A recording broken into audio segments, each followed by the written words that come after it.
कहीं धरती फट रही है तो कहीं जंगल जल रहे हैं, कहीं बारिश रुकने का नाम नहीं ले रही तो कहीं चारों ओर सूखा पसरा हुआ है।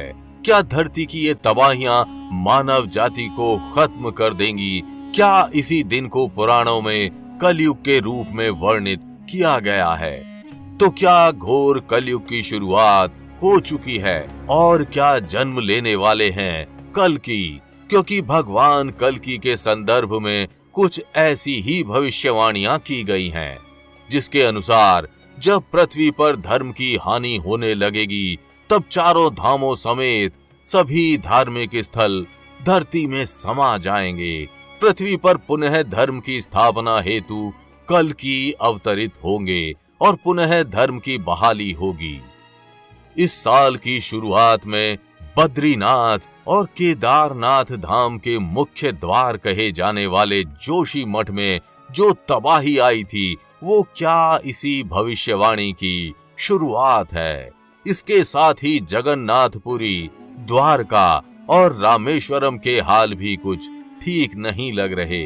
तो आखिर क्या है कल्कि अवतार और घोर कलयुग की भविष्यवाणियों का सच? जानने के लिए इस वीडियो को अंत तक जरूर देखिएगा, लेकिन वीडियो शुरू करने से पहले ओम नमो नारायण कमेंट करना बिल्कुल भी मत भूलिएगा। श्री हरि की कृपा आपके पूरे घर परिवार पर सदैव बनी रहेगी। वृंदावन की 100% असली श्री भक्तमल तुलसी माला, राधा नाम के साथ पाएं कृष्ण संदेश, संपूर्ण भगवत गीता, ग्रहों से लेकर स्वास्थ्य संबंधी समस्याओं के निवारण के लिए आज ही धारण करें। श्रीमद् भागवत पुराण और भविष्य पुराण में कलयुग के अंत का वर्णन किया गया है, जहां बताया गया है कि कलयुग में भगवान कल्कि का अवतार होगा, जो पापियों का संहार करके फिर से सतयुग की स्थापना करेंगे। कलयुग के अंत और कल्कि अवतार के संबंध में अन्य पुराणों में भी इसका वर्णन किया गया है, जहां कल्कि अवतार के जन्म से लेकर कर्म तक का वर्णन मिलता है। पुराणों के अनुसार शंभल नामक ग्राम में विष्णु यश और सुमति नामक ब्राह्मण दंपत्ति के घर भगवान श्री हरि के कल्कि अवतार का जन्म होगा। कल्कि उनके घर पुत्र रूप में जन्मेंगे और अल्पायु में ही वेद आदि शास्त्रों का पाठ करके महापंडित हो जाएंगे। उनका विवाह बृहद्रथ की पुत्री पद्मा देवी के साथ होगा।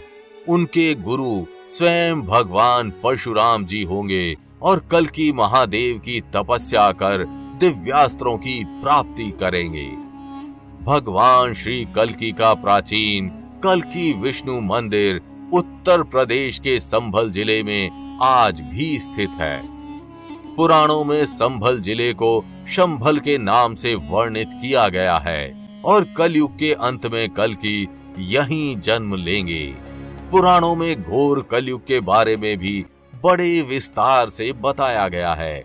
तो आखिर कैसा होगा घोर कलयुग और क्या क्या होगा घोर कलयुग में, आइए जानते हैं।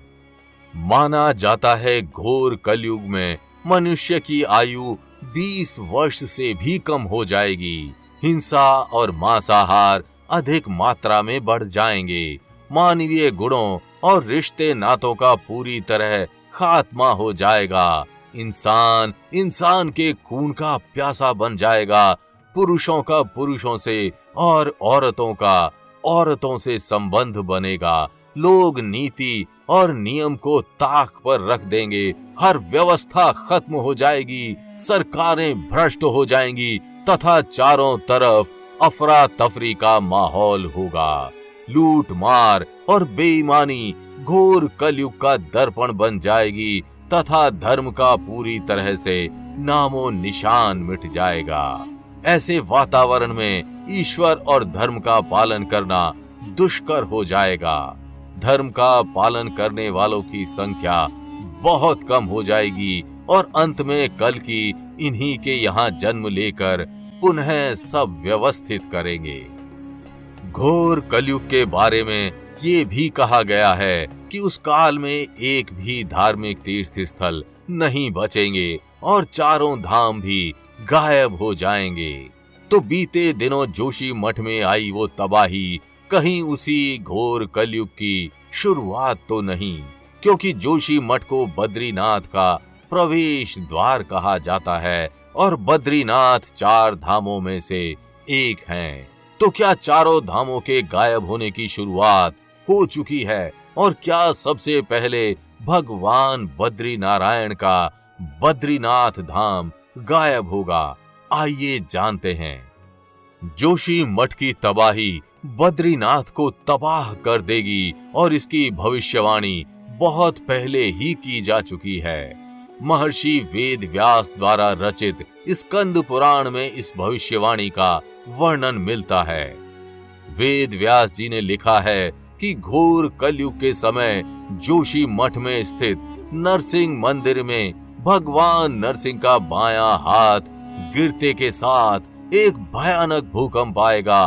वो भूकंप इतना भयावह होगा कि नर और नारायण नाम के 2 पर्वत, जिन्हें जय और विजय के नाम से भी जाना जाता है, वे एक हो जाएंगे।